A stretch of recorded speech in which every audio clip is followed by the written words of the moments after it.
Okay, so some people were wondering about the brushes that I use in Clip Studio Paint.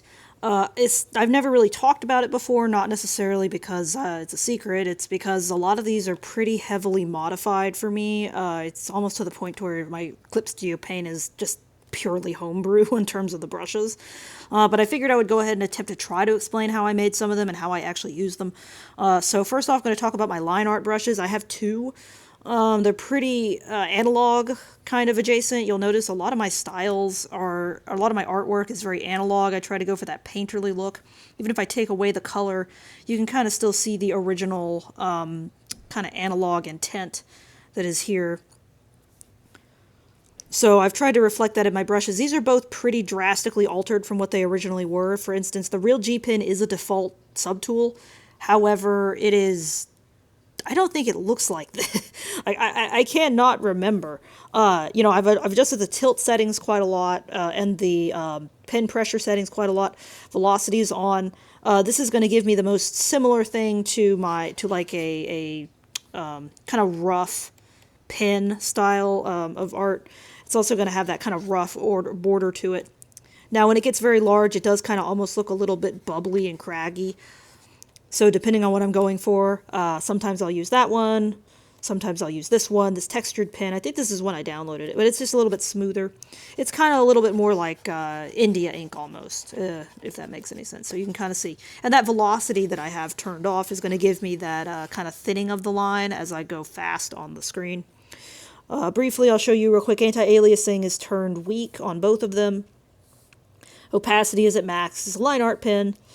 Very importantly, stabilization is off for both. So when it comes to the stabilization, if you turn this up, especially when you're working with like small lines, so it's not as noticeable when they get big, but I'll make it small. So let's look at a 7 pixel brush, and we'll turn stabilization off.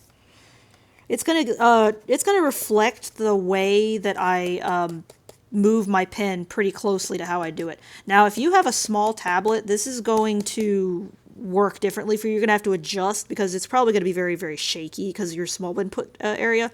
But in my case, I have a 16-inch Cintiq that I got for really cheap, like aftermarket or something.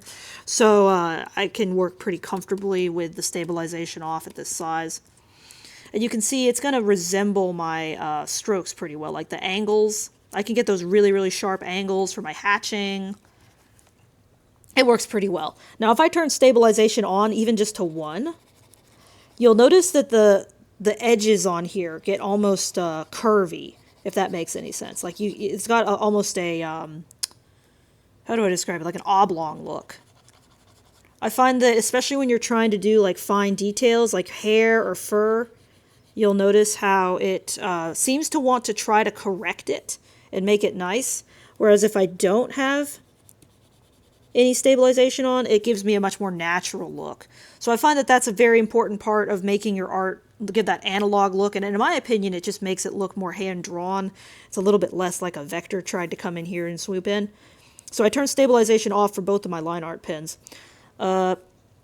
This textured pen does have a spacing option, but I've always just left it on a narrow so that it stays nice and tight. If I were to make it smaller, it's going to have that kind of bubbly look like the G Pen. Alright, real quick now I'm going to talk about my paint. So the paint brushes are all in the watercolor tab. I believe these are all default brushes, but I've modified them. So I'm going to go in here and show you what I'm working with. You can kind of see here it's that it's got that watercolory border on it, which is kind of nice. Let me paint it in color first so you can kind of see. So this one is yellow. And the important part for making that watercolor look stand out is to change your blending mode to multiply. So not the layer mode. The layer mode is on normal. It usually stays at normal. I usually only have one layer of painting for this reason.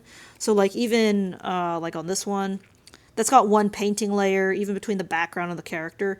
That is because if I were to make 2 layers, it's going to mess up how my layers actually interact. It's not going to blend the colors together like it's a single piece. It's going to like try to overlap them, and it's going to look weird, and there's going to be like strangeness.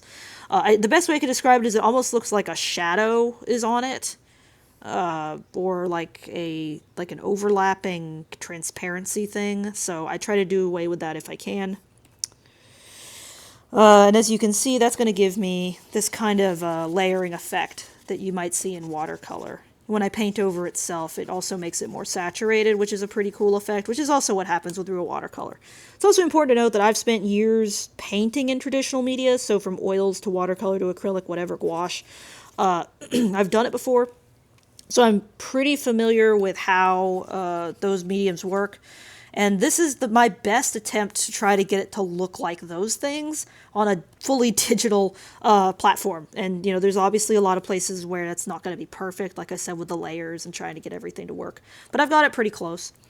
As you can see here, brush size. I've got here the tilt stuff. I mean, it affects it a little bit. It's not too drastic. I have velocity on for all of these. Again, that's just to make it more analog-like. So if I'm going quickly, it's going to change it to a smaller color or smaller piece for the tip. Minimum values I have basically at 0. This is going to allow me to have the widest range of sizes here. You know, pin pressure, etc. Pin, you know, it's pretty much at max. So, you know, small, large, whatever. You can kind of see what I've got going there.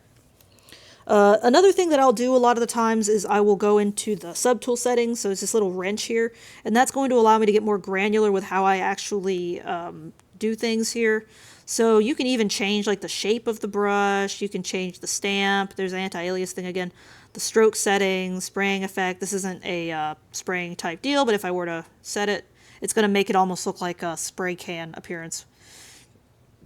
Texture. This is also available in the quick menu, but if you want more options with the textures, you can go through here. I do not overlay a texture on my final paintings, so it's not like I paint them all with no texture and they just plop a random paper texture on top. All of the brushes have baked in texture settings from the get-go. And you just select one of these that you like. I like the Bird's Eye Maple. That's probably the one that I do the most of. And I usually have the texture density kind of middling to low. It's usually like 25 to 30. And I can change that depending on what I'm going for. It kind of just depends on the nature of the piece. The reason I have it low is because the way Clip Studio Paint renders the textures, they tend to get, as you get into the higher opacities of it. So let's try it at 68 here. You'll notice it starts to get this really crusty looking, these little artifacts in it. It's almost glitchy. And I find that that becomes a little bit distracting, so I tend to play light on this particular brush's textures, just because I use this one primarily for blocking in color. And then I use another brush for like enhancing color, and that's the one where I will usually have a stronger texture. And finally, the watercolor edge is very important. This is going to give me that distinct kind of what looks like the pigments becoming more concentrated at the edge of the water. This is because in real life, when you use watercolor, it's pigment suspended in with gum arabic, and it's going to naturally, due to like the way the polarity of the water, it's going to want to stretch out to the edges of it. So that's why when you look at a watercolor painting, it's got that distinctive ring almost around the brush strokes. And in order to emulate that, I work here with this.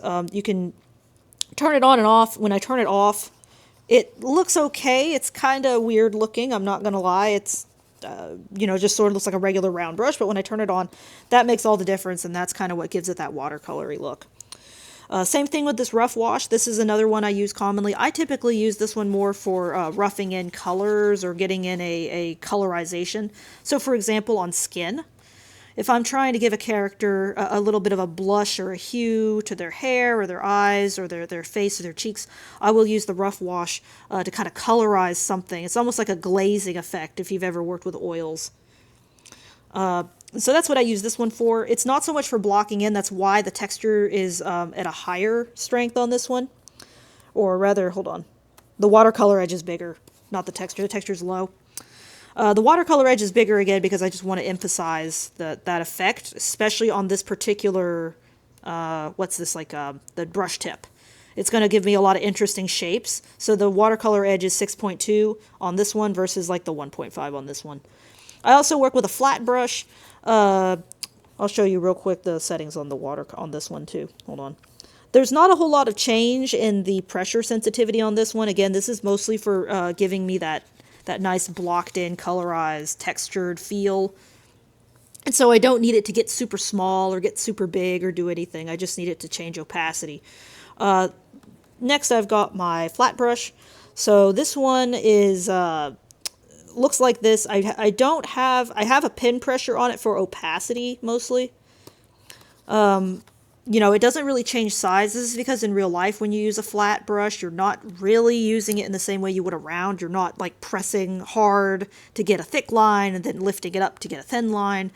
These sorts of brushes, you're going to use the fat end to sort of to make your big strokes, and you're going to use your thin end to make your thin strokes. And there's really no in between those things. You can get kind of a diagonal kind of thing going on, and it's sort of in between. But the main point of this flat brush is like in real life to give you the directional feel and kind of block in colors in a unique way. I like this brush for working with lost and found edges, which is basically just a fancy way of saying blocking in shadows as opposed to drawing the light. It's kind of hard to explain. Maybe I'll do another video on those. Next, I've got this watercolor splatter brush. It's really nice. It takes forever. It's really, really rough on my computer, as you can see, to render. So I don't use it a ton. It's just sort of a pretty little effect that I'll use. My favorite thing to do with this one is actually to not use it on multiply, but to use it on glow dodge. So I've got it on glow dodge now. Let's see how it affects the stuff here. It's going to give it kind of this lighter almost appearance, almost like it's been acid damaged, like a photograph. And so that's what I use that one for a lot. It's really mostly just for effects. I don't do a ton with this brush because of the rendering speed is kind of crazy. You can do other things with it, like turn up the density of the paint, turn up the spacing. I keep the spacing pretty low because I want to maintain those individual droplets. So it just really depends on what you're looking for. Particle density, you can change that as well. Get different spattering amounts. It's a nice little texture brush. You can use it for like backgrounds. If you're too lazy to draw a background, you can just splash this in here and it looks pretty good. Wet wash I don't use for anything, again, also because it really is rough on my computer. So like you can see that lag there as it goes. But it is somewhat nice if I'm just trying to get a nice bloom of color. I think it's trying to render in there's like 2 layers of rendering going on, and that's why it takes forever. Texture on it is paper, multiply, there's 2 textures being applied, that's probably why it's so crazy, so forth and so on. I don't use it for a ton. This watery brush is part of my blending tools. This other running watercolor edge I use as well. Again, stabilization, turn it all the way off. Anytime I see stabilization, I just immediately go and turn it off. And if you don't see a stabilization option in this little menu, go to here with the little wrench, and you should be able to find it like under correction. And so every single one of these brushes has stabilization. Even if you don't see it, you're just going to have to go into the menu and actually toggle it on and off. So go to correction tab, and it'll let you do that. All right. Let's see, that should be all of the main ones. I do have this one, this dry gouache. I never use this with a color. I pretty much only ever use this with transparency, and this is going to give me that kind of blooming water effect. This is the closest thing I have currently found to using just pure water. It kind of gives it this washing, kind of blooming effect. This sort of with the edge kind of reminds me of like if you use rubbing alcohol on watercolor, which is kind of an interesting technique that traditional artists will do. So this is kind of similar to that. It's a very nice poofy, it kind of reminds me of like a cottony looking cloud, but it also gives me that nice pretty border that emulates real watercolor really well. This uneven layering brush is very similar to the round. I was using this a while for you know, some darker lines and stuff, because you can see it's pretty dark. But I don't use this one for much anymore, to be honest. It's just sort of a holdover. I'm too attached to it to get rid of it. But I find that everything I can do with it, I can pretty much do with this brush and more. So I use this one instead. You get the idea. And of course, with all of these, they can be toggled and adjusted depending on what you're doing. So you can change the watercolor edge, you can change this texture setting, you can pretty much do whatever you want with it. You know, some of these tools are better for different circumstances. So for instance, this dry gouache with the transparency is how I got these kind of burnt appearing I don't know what these are, like these almost bleached acid drippy looking things on this painting, this effect. So there's a lot of different ways that you can use these brushes. I've kind of coupled it with my very, very specific take on color theory, so it's not a one-size-fits-all, but as you use them more, you'll kind of adjust them and get used to using them however you want. All right, that should be all of them. By the way, this spraying effect is by using the droplet for the spray can or airbrush. I use it on normal, and I just sort of, you can kind of see here what I've got going. You can get a fine sort of spray. You can get much larger if I'd make the particle size larger.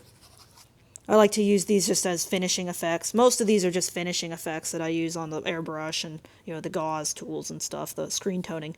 But overall, the main brushes I have are these two for line art and these this set for the painting and the rendering itself.